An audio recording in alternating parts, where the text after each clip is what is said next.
আল্লাহে আল্লাহর কসম, আল্লাহে আল্লাহর কসম, আল্লাহে আল্লাহর কসম, আমি আব্দুর রাজ্জাক বিন ইউসুফ আপনাদের দিনী কাছের দিনী ভাই 90 সাল থেকে নিয়ে এখন পর্যন্ত আমি কোনোদিন অপ্রয়োজনীয় কোনো বাক্য বলিনি।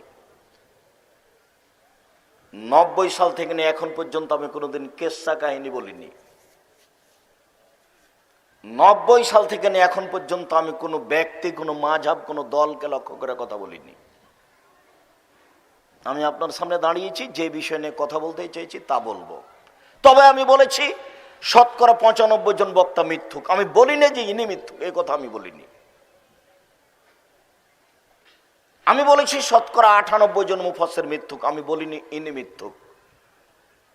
তখন আমি দু একটা কথা নকল করেছি তারই, যেমন বলেছি, এটা আমার কথা নয়, আমি বলেছি আলোচক বলছেন এই কথা। যেমন বাইজিদের মাতা রাতে একদিন পানি চাইলেন, বাইজিদ দেখে বাড়িতে পানি নাই, বাইজিদ পানি আনতে চলে গেল, পানি নিয়ে এসে দেখে মাতা ঘুমিয়ে গেছেন। বাইজিদ চিন্তা করে, এখন যদি আমি গিলাস রেখে ঘুমিয়ে যাই, আমার মা যদি পানি চান রাতের কোনো অংশে, আমি যদি ঠিক সময়ে পানি না দিতে পারি, আমি উপযুক্ত সন্তান হতে পারবো না। বাইজিদ গিলাসটা হাতে করে মায়ের মাথার পাশে দাঁড়িয়ে রইল। মায়ের ঘুম ভেঙে গেল, সকাল হয়ে গেল, মায়ের ঘুম ভেঙে গেল, মা দেখেন পাশে বাইজিদ দাঁড়িয়ে আছে। বাবা বাইজিদ, তুমি কেন দাঁড়িয়ে আছো? আম্মা, আপনি সন্ধ্যা রাতে পানি চেয়েছিলেন, দেখি বাড়িতে পানি নাই, দূরে পানি আনতে চলে গেলাম, পানি নিয়ে এসে দেখি আপনি ঘুমিয়ে গেছেন। আমি চিন্তা করলাম, আমি যদি গিলাস রেখে ঘুমিয়ে যাই, যদি আমার মা রাতের কোনো অংশে পানি চান, আমি যদি ঠিক সময়ে পানি না দিতে পারি, আমি উপযুক্ত সন্তান হতে পারবো না। তাই আমি গিলাস নিয়ে দাঁড়িয়ে আছি। মা গিলাসটা হাতে করে নিয়ে বাইজিদকে সইয়ে দিয়ে পানিটুকু পান করে নিয়ে আল্লাহর দরবারে বললেন, আল্লাহ, আমি বাইজিদের প্রতি খুশি হয়ে গেছি, তুমি বাইজিদকে কবুল করো। মায়ের দোয়া কবুল হয়ে গেল, বাইজিদ বড় আলেম হয়ে গেলেন। ঘটনা মিথ্যে। আমি প্রায় 20-25 বছর থেকে বলছি, আপনি প্রমাণ করেন দেখি। আমি মিথ্যের লাইনে আছি, আপনি সত্যের লাইনে থাকবেন। কোথায় আছে আপনি বের করবেন। আমি তো বলেছি, আপনি চেষ্টা করেন। বইয়ের নাম মুকশেদুল মুমিনিন। বইয়ের হেডলাইন হলো অবিবাহিত ছেলে মেয়ের পড়া নিষেধ। যে দেখে সেই পড়ে, যে দেখে সেই পড়ে। কি রে, এখানে আছে কি? মানে হেডলাইনই ঠিক নয়। যে দেখে সেই পড়ে, যে অবিবাহিত ছেলে মেয়ের পড়া নিষেধ। এখন লেখক বলছেন, সফরের পূর্বে স্ত্রী মিলন হলে ছেলে ভ্যাংচা হয়, ভরা পেটে স্ত্রী মিলন হলে ছেলে খোড়া হয়, চন্দ্র গ্রহণের সময় স্ত্রী মিলন হলে ছেলে কানা হয়, সূর্য গ্রহণের সময় স্ত্রী মিলন হলে ছেলে ল্যাংড়া হয়। এইভাবে তিনি কয়েক পৃষ্ঠা লিখলেন। আল্লাহর কসম, একটা বাক্য সত্য নয়, সবই মিথ্যে। শুধু মিথ্যে নয়, সরাসরি কোরআন মাজিদের বিপরীত। কোরআন মাজিদে আল্লাহ তাআলা বলছেন, নিসাউকুম হারসুল লাকুম ফাতু হারসাকুম আন্না শিতুম। পৃথিবীর মানুষ তোমাদের স্ত্রী, তোমাদের জমি। পৃথিবীর মানুষ তোমাদের স্ত্রী, তোমাদের ক্ষেত। তোমরা তোমাদের জমিতে আসো তোমাদের ইচ্ছা মতো। সকালেই কি, বিকালেই কি, ভরা পেটে কি, খালি পেটে কি, চন্দ্রগ্রহণ লাগলেই কি আর না লাগলেই কি। তাকে এইভাবে তিনি লিখছেন। ঠিক এগুলো আমার মনে হয়, এসব আলোচনা, এসব লেখা, এসব বক্তব্য পুথির গানের মতো। পুথির গান মানে 6 মাসের রাস্তা মর্দ 6 দিনে গেল, ঘোড়ায় চড়িয়া মর্দ হাঁটিয়া চলিল। ঠিক এরকমই। ওটারও কোনো দাম নাই, এটারও কোনো দাম নাই। ফাতেমা কান্দিয়া কয়, আজ বুঝি হুসাইন কারবালাতে শহীদ হয়। ফাতেমা কান্দিয়া কয়, আজ বুঝি হুসাইন কারবালাতে শহীদ হয়।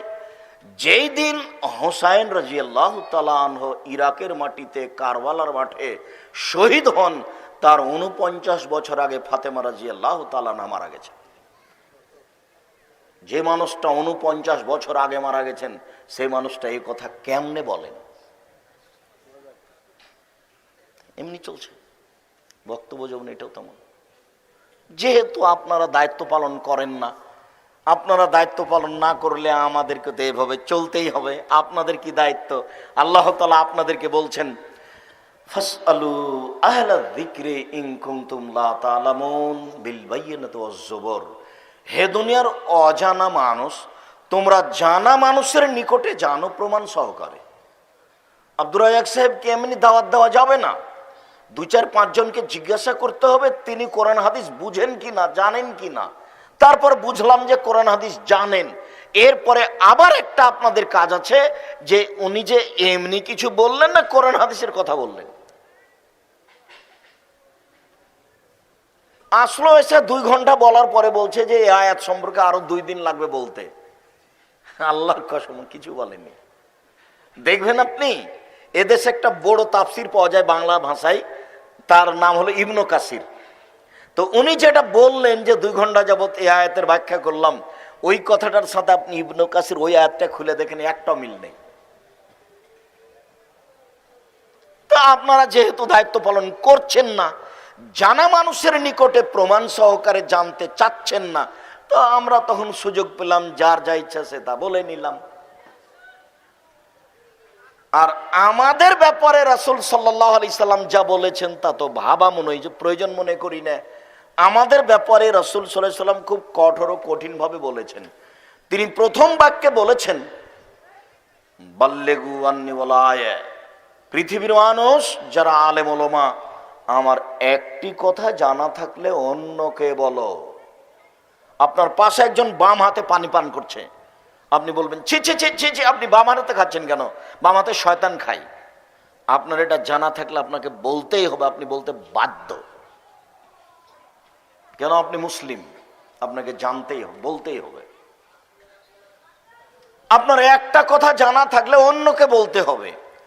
2, বানি ইসরায়েলের কাহিনী বলো, কোনো দোষ নেই। বানি ইসরায়েলের কাহিনী আজ থেকে নিয়ে হাজার হাজার বছর আগেকার কাহিনী। যেমন ইশতারা রাজুলুন মিন রাজুলিন আকারান, একটা লোকের কাছে জমি কিনে নিয়েছে। ফাওয়াজাতা ফি আকারিহাল জাররা, জমি চাষ করতে গিয়ে জমিতে একটা স্বর্ণের পাতিল পেয়েছে।